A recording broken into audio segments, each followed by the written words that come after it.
Hey everybody, Ryan Jackson here. Hope you're having a great day. So, we're almost halfway through the 100 days of the 2026 changes to the NEC. Thanks for joining me in this amazing journey here. So, we're still in Article 314, which talks about boxes. And I'm going to tell you, if you're a residential electrician, this one is a big deal in a good way. I think you're going to like this change. I am a big proponent of what they did here. This is not only a clarification, but a reduction in the requirements that I think really had to be made. So let's take a look at what they did in 314.27, which talks about fan boxes. All right, Article 314. Outlet device pull and junction boxes, conduit bodies, fittings, and handhold enclosures. 314.27, outlet box installation and ratings. The rules for fan boxes in dwelling units were clarified and reduced. And like I said, I think this really needed to happen.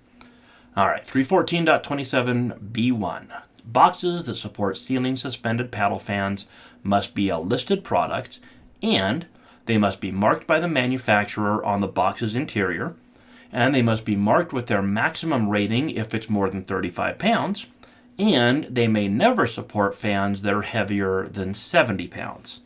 All right, so here's this box. We can see that it's a listed product, so that checks item 1. Number 2 has to be marked by the manufacturer on the box's interior. I don't know. I'm sure it is, right? Number 2, marked with their maximum rating if it's more than 35 pounds. Well, there it is, right? Maximum 70 pounds for a fan, maximum 150 pounds for a light. Now, why is that a different rating for the light and the fan? I mean, pounds are pounds, right? Well, not really. Pounds when they're stationary is one thing. Pounds when they're spinning is something else entirely, right? So you have to look at that rotational force and factor that in. So they must also never support fans heavier than 70 pounds, and that's what it says right there, 70 pounds max. Now, what do you do if you have a ceiling fan that weighs more than 70 pounds? Well, you have to support it independently of the box, right? You'd have to maybe go through the top of the box with some sort of structural apparatus, all thread or something like that, right? That actually goes down and directly supports that fan independent of the box. But that's not what changed. What changed is this. Where do you need ceiling fan boxes? For decades, it said, listen, you only need a ceiling fan box when you're going to install a ceiling fan. Okay, great. Well, I get that, but here's the thing. And we electricians, we know this. Hanging a ceiling fan is not performing brain surgery. I mean, let's just be honest here. It's tedious and it sucks, but a lot of people can hang a ceiling fan, right? Homeowners hang ceiling fans all the time. Do homeowners really know that you need a particular box for the ceiling fan? A lot of them don't. And those of you folks that have done residential have probably ran into like a service call where you've got a ceiling fan that has fallen right off the ceiling, right, and is only supported by the wire nuts. I've actually seen that, where the only thing holding the fan up is the twist-on wire connectors, right, because the the box was not rated for a ceiling fan. So a couple of code cycles ago, they made a change that said, okay, here's the deal. Every box in the ceiling of a house has to be rated for a ceiling fan box. Except some areas, right? You don't have to do it in a hallway or a bathroom, but you have to do it in the bedrooms, the living rooms, the kitchens, which is like the kitchens, really. So pretty much every box in the lid had to be a ceiling fan rated box in dwelling units, except for bathrooms and hallways and storage areas. Well, I get what they're trying to do, but I think it probably went a little bit too far. I mean, let's be honest. I got a kitchen, like a kitchen bar, and you've got 3 pendant lights that hang down over the bar. Beautiful. Nobody is going to replace that with a ceiling fan. Certainly not 3 of them, right? You're going to have 3 ceiling fans that are 2 feet apart and they're banging against each other. Come on, right? But the code said, hey, all 3 of those have to be ceiling fan rated boxes.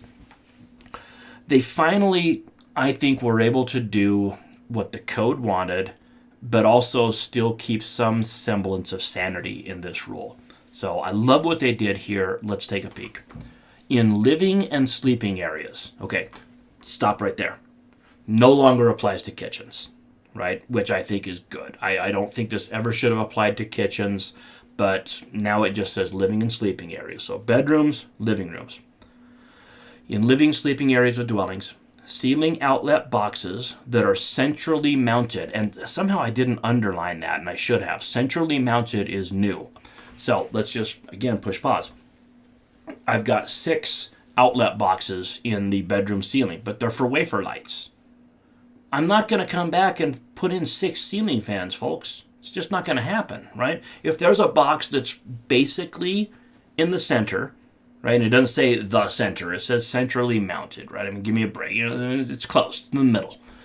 That one needs to be a ceiling fan rated box, okay? So ceiling outlet boxes that are centrally mounted in locations typical for a ceiling fan, and boxes indicated by the designer, installer, or owner for a ceiling fan must, and of course we're going to read that it has to be a ceiling fan box.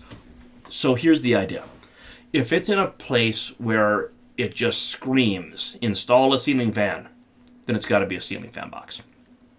Or if the designer, installer, or owner says, I'm going to put a ceiling fan there, well, then that also needs to be a ceiling fan rated box, right? But you don't have to do every box in the ceiling like you did before.